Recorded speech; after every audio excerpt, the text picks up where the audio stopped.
finding a good therapist or a man that can actually support other people is a rare thing. There's lots of people out there that are doing the right thing by being therapists, but they're not actually changing or transforming a lot of people's lives. On today's show, we're going to speak to a guy, a longtime friend of mine, and a pioneer of someone who's actually transforming lives in Australia and globally.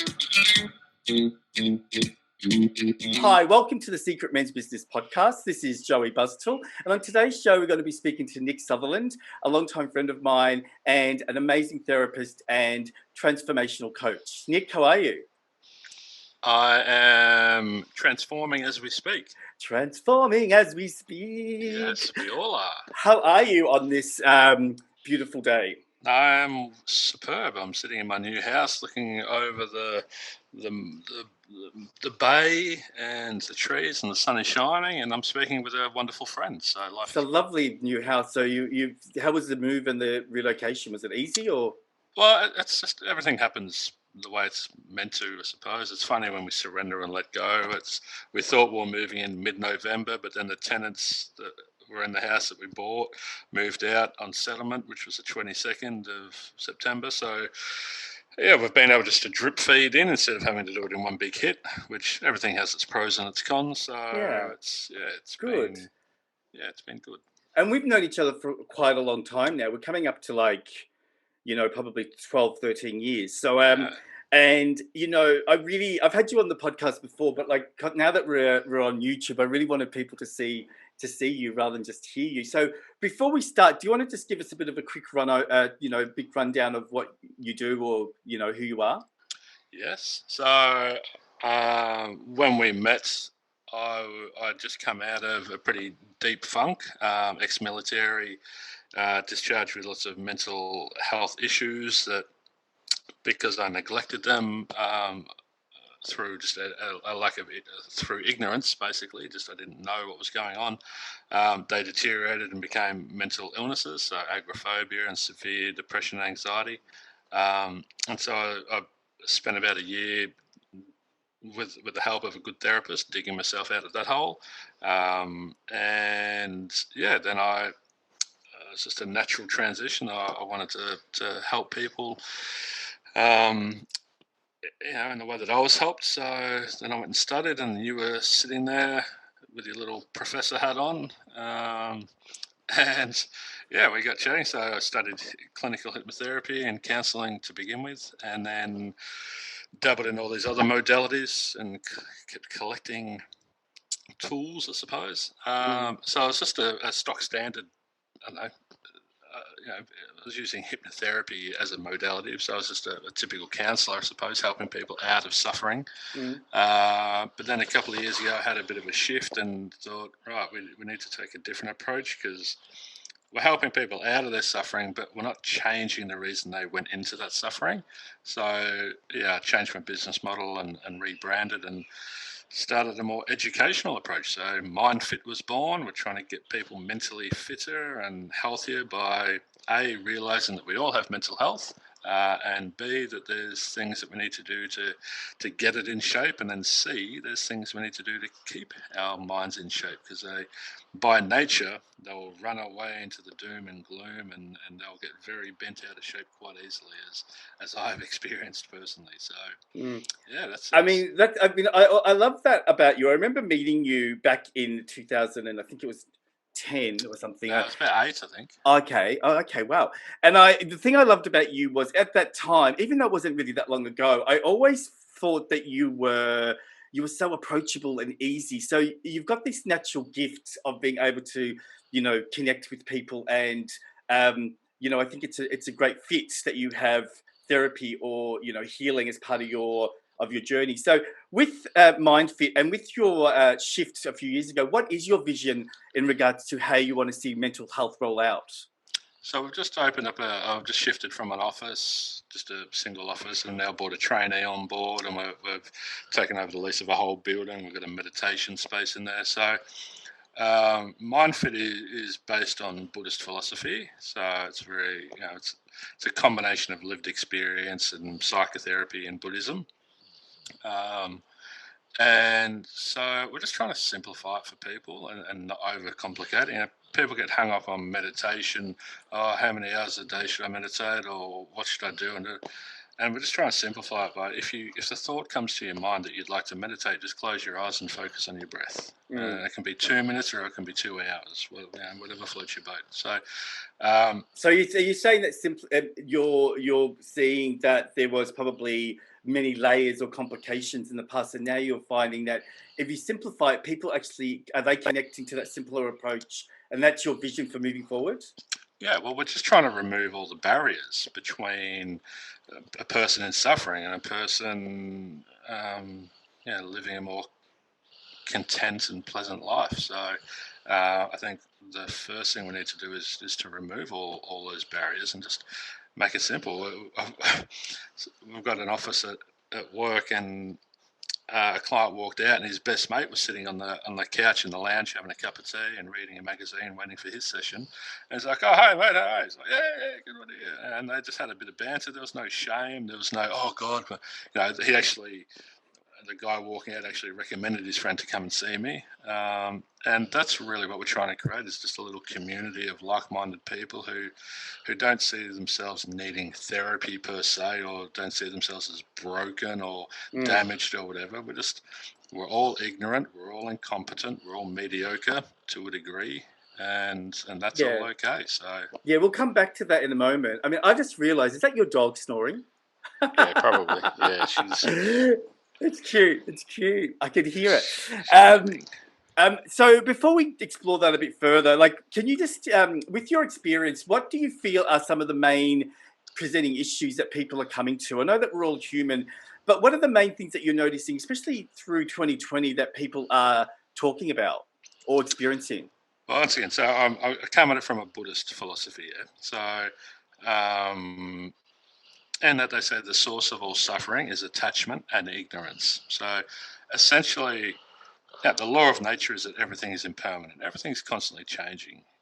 It's sometimes it's smooth sailing, things are going really easy, and then a storm rolls in. But if we try and make permanent that which is not permanent, that's where we go into a lot of suffering. So people are using all of these distortions, these expectations, these they're not living in the reality of what is. So they're not using acceptance. They're not just sitting there and observing things and going, "Oh, that's interesting. That's just how this is." They're imposing their biases and beliefs onto it and going, "No, that's wrong. That shouldn't be like that. He shouldn't have done that." And so, why shouldn't he have? I mean, what I've noticed, which I actually wanted to raise with you, is in Secret Men's business, right? There are a few people that keep using the same language or same comment, and the comment is, "Oh, your approach," because I agree with you, and I use the same philosophies as you, and they say your approach is too simple. It's too simplified. I think Really? but I think it's because those men are either they're older, so they're stuck because they've got this philosophy, right? So, do you think that it's important for men just to accept and to actually take control rather than looking for the complication? Because no, I think the current therapeutic model, is so convoluted. People have been conditioned to expect it to be a very arduous process. To be labelled, to be diagnosed, all those things. Yeah. My clients come in and they have a discovery session, which is the first session with me, and the 95% of people will just sit there and go, "Oh my God, why isn't this being taught in schools? This is just common sense. This is just so easy, so relatable, so understandable. It's just logic." And they love having it mapped out for them. They're like, "You are here. This is point A. Let's not dive into why you're here. Let's just accept that this is where you're at. This is the way your mind is currently operating, and it's causing a lot of suffering because you're outsourcing your happiness. You are codependent on X, Y, and Z happening in order for you to be happy. That's not working for you." And what about we've talked about this before, in the ideal world, we'd love everyone to walk in and get it, but there are going to be a few people that are not ready. Why do you think, you mentioned conditioning, but what other reasons do you think people are stuck? Why are they stuck, especially men? There seems to be this resistance with some men, not all, but what do you think that could be? stuck in terms of Of seeking not, help, yeah, or yeah, or not embracing the changes, or not trying to do something different, or thinking that therapy might be still seen as weak. well, because by nature blokes are fixers, so we tend to think we should be able to fix it ourselves. Mm. Um, you see in many relationships, my knowledge is predominantly in heterosexual relationship, obviously. So it's men see a woman says, "Oh, this is wrong, or this is broken." Yeah, I'll fix it. I'll do that. I can. No worries. I'll just go and get the drill. I'll get the screwdriver. No worries. So, and that we have an innate sort of nature to fix things, but we don't realise that. Sometimes we can't see the forest for the trees, so we need someone objective. We need someone on the outside looking in, who's not going to judge us, who's just going to reflect things to us. And so, didn't even see that, didn't even realise that. Yeah. I mean, we've been recently doing a bit of work and interviewing people on domestic violence for men. And, because we want to see some changes in that. Do you feel that that's one of the big changes is what you were saying earlier about that we need to shift the way that we see ourselves and just open up, like you were mentioning those two guys at your clinic, without shame. Do you think that some of the older generations are they struggling, or are they embracing that? I don't know. It's a very global question, but Yeah, I've got a couple of gentlemen in their 70s that come to see me, and they're great to work with. So, yeah, I don't know. I just think we've got to get back to the root cause. Your family violence and all that stuff.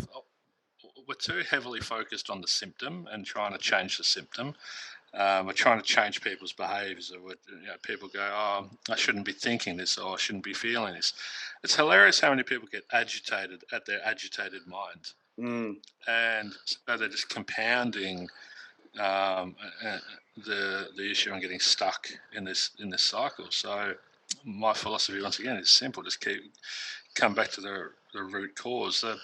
No one wakes up consciously and goes, "Today I'm going to strike my missus across the face."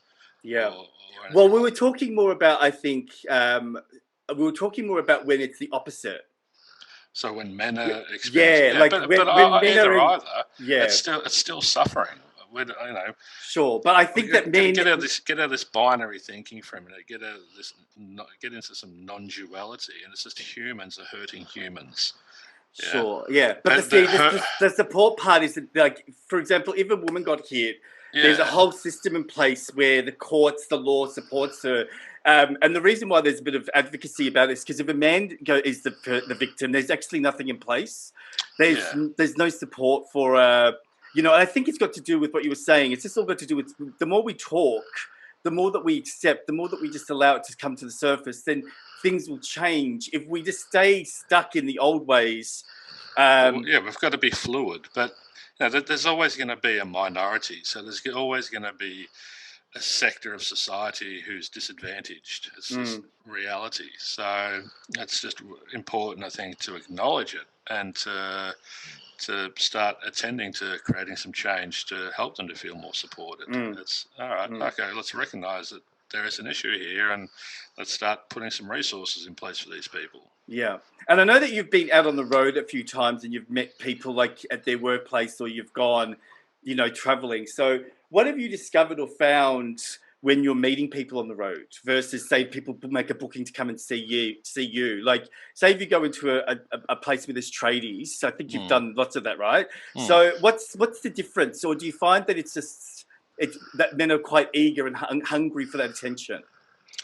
Well, we did a presentation up near the Northern Territory border, right up the top of Queensland. And a bloke drove 4 hours from Mount Isa to come to the function, and then he drove home and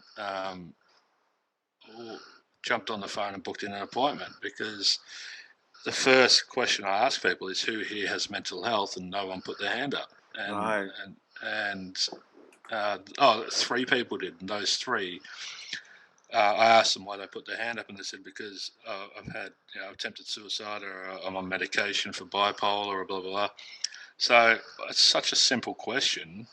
If you ask the same one in terms of physical health, who here's got physical health, everyone would put their hand up. So, educate them in a very simple way, saying, okay, great, thank you guys for putting your hand up, but you're actually talking about mental health issues or mental illness, and there's a difference. Even people with mental illness have mental health, and if you attend to your mental health, it actually reduces the impact of your mental illness on your mental health. So blokes just coming into that logic and that simple understanding, when it's opened for them, once again, it's removing the barriers. It's removing the. Yeah. I mean, like, so do you feel like there was more people that would have put their hands up, but they didn't? Well, and then I said, everyone in this room needs to put their hand up when the question is asked who has mental health. Yeah. Okay. Because the other thing that I've experienced is the use of projection. So, being triggered by something and then using that to be abusive rather than looking at themselves to asking, instead of saying, why am I triggered? They they get caught up in being upset with the. Everyone loves a pity party, though. Yeah, well, that's one of the things that I've noticed with the men that I'm around, and like a lot of them have changed, and they're looking at the fact that they're responsible. So it is happening. The other thing that I noticed just to touch on that. Sorry to that's right. interrupt there. In that discovery session, the first thing I say is that there's one golden rule in here, and that is that you are responsible for your happiness. And I think that's the missing key in this. Everyone's so. The government needs to be doing more, and my friends and family need to be doing more too. They should change. Everyone else should change. But the reality is, when you change, everything else changes. Beautiful. So people, and I don't use this word often, but people must start taking more ownership over their own health, mental and physical, and well-being, and not needing X, Y, and Z to happen. It's just not letting something external be your distraction to not look at yourself. I read something yesterday that I'm curious to know what you think. This coach on Facebook wrote a very abusive message or post saying that men's health has now become the new exciting thing that a lot of people want to take up, but he believes that a lot of the people, probably more than half, are not trained or qualified. And so there's all these people starting up men's groups or doing, therapy without going to do training. What's your thoughts on how we should be, addressing mental health and people being qualified or trained versus everyone just wanting to make a buck? Oh, well, you can make an argument for both cases.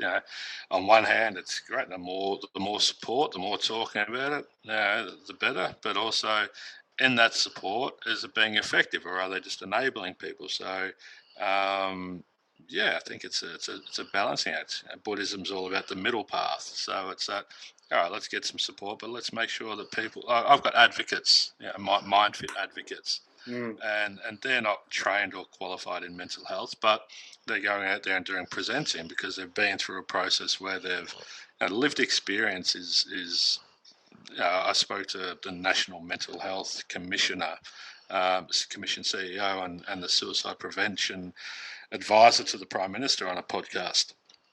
And we spoke to her about lived experience, and she goes, the landscape for the next 10 years in Australia is that lived experience practitioners need to be more of a part of it. Yeah. But the interesting thing is you can go and get a mental health care plan for a psychologist, and they get funded. So there's a lot of great ones out there, and they're very effective. I'm not trashing them, but they don't need to be effective. Where psychotherapists who aren't able to see people under a mental health care plan, it's our business. People have to pay out of their own pocket. So if we're not effective, we don't work. So I didn't ever thought of that before. That's so true. I agree with you. I think that there's a place for everyone. If someone's advocating to be a healer of say anxiety, but they've got no training, then I don't agree. But if someone creates groups or for example, there's a group that's been formed in Sydney for men who are feeling isolated, right? And they just have barbecues once. That doesn't need training, but they're getting like 50 guys showing up to that barbecue. That's awesome. So that sort of stuff. There is a thing like I've seen. I won't name names, but there's an organisation that received $2 million in government funding to go around and hold these events. And I've been to a few of them. I know the bloke who started personally and whatnot. And I don't feel it's the most effective thing. To do with the money? No, it's what they're doing. I don't feel. I think it's enabling people to a degree, and Mm. I guess with the mental health care plan, I'd say 90% of my clients have been down that path, and then it hasn't worked. So they've ended up at my doorstep, and it's been effective for them. They've gotten the results they wanted, and they they say that they can't understand why doctors are just sending people. Because when we look at, everything is a system, so Yeah, and that's there's no why, perfect system. yeah, but also the system is simplified, right? So everything is simplified to the point where, it's sort of like everyone gets, do this survey. Okay, you've got anxiety, go to see the psychologist, get these sessions. Everything seems to be sort of like, Well, it's a cookie cutter system. yeah, it is. But it was really interesting. It was really revealing with a client the other day. They said they tried all these different things and whatever, and it was the end of their 12-week program with me. So it was their final session. So we're just sort of evaluating what they'd achieved, and they said without all those things that didn't work, they don't think this would have been as effective. Okay, that's interesting. Yeah. But everything sort of leads to everything, doesn't it? Really? Well, it does. That's what I mean. Yeah. So do you want to maybe give us? I don't. I know that you want clients, and we don't want to get your secrets out there. But do you want to give us a bit of an overview of just a really simple overview of what you sort of do to start the ball rolling to get people to shift? Like, again, very, very simple stuff. Maybe what you do in the beginning to get people to shift. Okay, so we talk about 5 steps to change, and the first change is awareness. So just understanding that something needs to change. So sticking your hand up, going, yeah, I'm not feeling great. I'm struggling.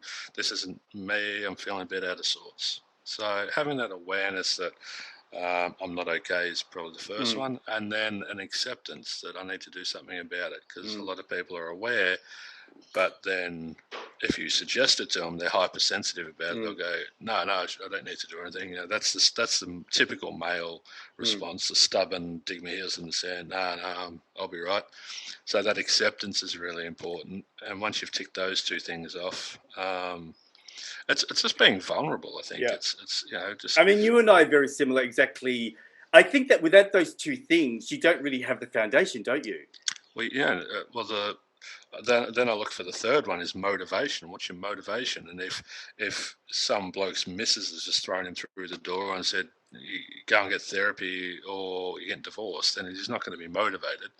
But then I look at what tools and resources does he have? And most people just literally don't have those resources internally to self-manage and to self-regulate. So they're working in the dark. They're working with a blindfold on, which reduces their capacity. So they're trying to run a 100-meter race with a 80-meter rope tied around their waist. They're never going to get there.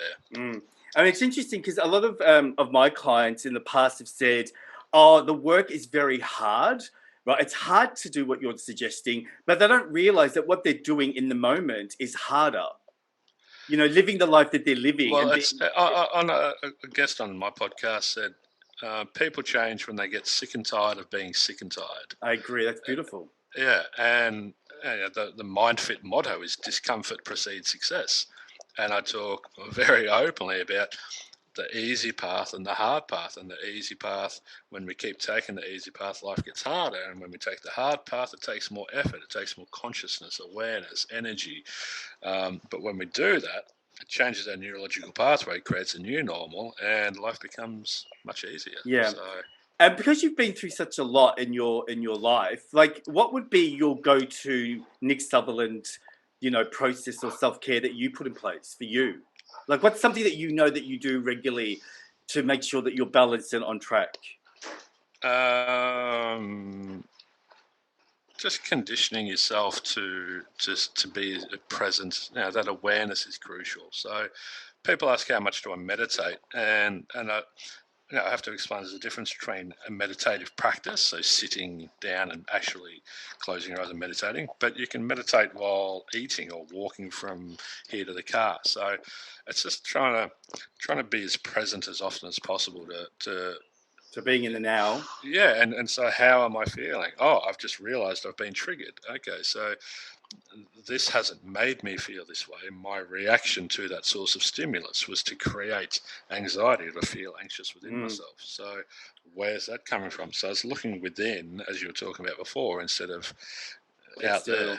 I mean, when I met you back then, I felt that you had that already. So has it been a hard, did you find it hard when you started, or do you feel like it's something that I've always been curious with you about how the army may have helped you to be disciplined, and that could have been a good thing to help you to sort of stick to something. Like how did you find it when you first started doing mental health care for yourself?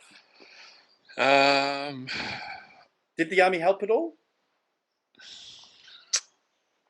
Probably. Like it's leaving the army. As I said, I was discharged with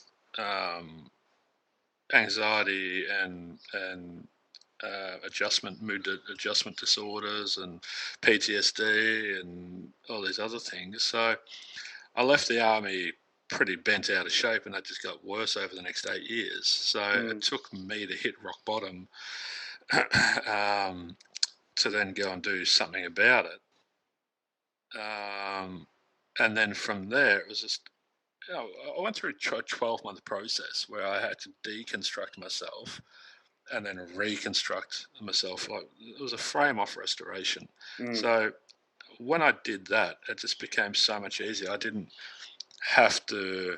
The upkeep wasn't as much, because it's sort of like surrendering. It's surrendering, isn't it? There's a surrender which opens up a door, and that's really it's about maintenance. Then, I mean, that's how I feel. Like once I surrendered, it became a lot easier just to do it, and then you just upkeep it rather than finding that it's a struggle or it's like everything. I think everything that you learn for the first time could be a little bit overwhelming, and you've also got to find what works for you because not everything works for everyone.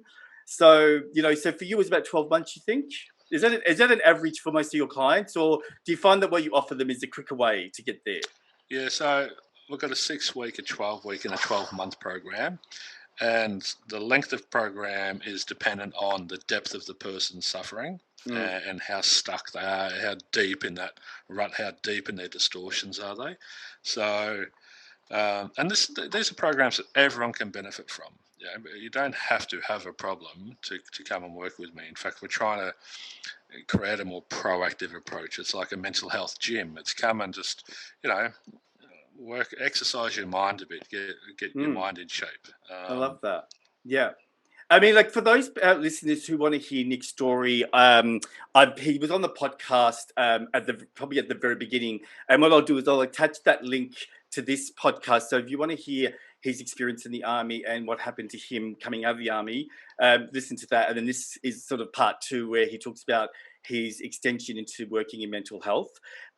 Nick, I do want to ask you one more question, and this is not on the list I sent you. It is putting you on the spot, and you can say no and I'll edit it out.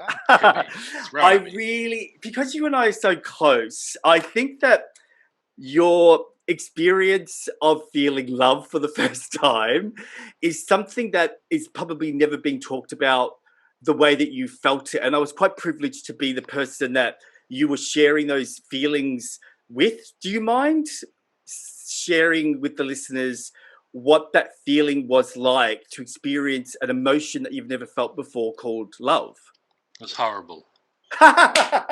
Absolutely horrible. Well, I think it was horrible. I think that I recall you calling me and I felt as if you were totally lost or confused because you had nothing to gauge it against. So what do you mean by horrible? Yeah, well, that's it. It was so new. It was disarming.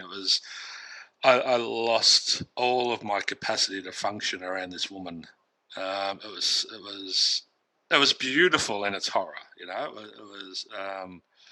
I mean, I wish I taped that call. That call was classic because you were trying to. It's interesting how it is interesting that a man of your age has experienced an emotion, and in this case, it's love for the first time. It's quite beautiful in a way that you as an older man can still experience something new and fresh and brand and don't you think? Don't you think that's an amazing thing? Yeah, it's amazing. It's one of the beauties of being human, I suppose. And you never know when it's coming. Like, looking back, I thought I'd been in love before, but it was to a degree, it was a version, but it wasn't That version. anything like this. It was, I've always heard people talk about, I'd do anything for this person, but never really experienced. And if anyone ever harmed Emma, like, I would not hesitate in ending their existence, both physically and spiritually. I would end their soul. Yeah. You know? Do you think what you felt was also the cliche where they talk about fireworks and things going crazy in your head? Was that completely? Yeah, so I remember walking into the room. I couldn't even speak around there. I was just like, because we worked together, and I'd known her for 10 years. So the thing is, wasn't until she hit me up and said, "Oh, do you want to have a kiss at a Christmas party," that I sort of saw her for the first time. She was revealed to me, and I was like, "My God, what the fuck is this creature?" And but it was really unhealthy to begin with. It was an infatuation. It was I just couldn't think straight. I couldn't see clearly. I couldn't do anything. And there's lots of things, but I remember I had to surrender. I kept having to. There was different layers of surrendering. It was all right. Firstly, it's Emma, who I've known for 10 years, and secondly, I'm not even looking for anyone at the moment, and I didn't think I wanted to be with anyone, but now she's popped up, and thirdly, blah blah blah, and she's got kids, and so there was all this. Yeah, surrendering that I had to go through. And I mean, it was interesting when you rang me and you were trying to explain it to me and you were trying to understand it yourself, and it seemed, and then I clicked. I'm going, oh my God, he's in love. And I started clapping and cheering. Yeah. So it is, I mean, I consider that to be one of the most memorable moments of my life. I'll never forget that. So, I just wanted to share that. So thanks for talking about it.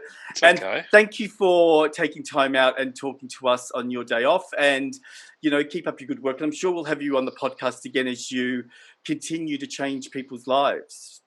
Happy to come and chat with you any day of the week, my friend. Thank you. You've been speaking to Nick Sutherland and Joe Buzzertle, and we are on the Secret Men's Business podcast. The podcast is out every Monday and Thursday. So don't forget to hit subscribe and hit the notify button so you're aware when the podcast is released. So we're now on YouTube, and we're also on all the listening platforms. So you can either listen or watch. It's up to you. So guys, have a great week, and we'll see you soon. Bye.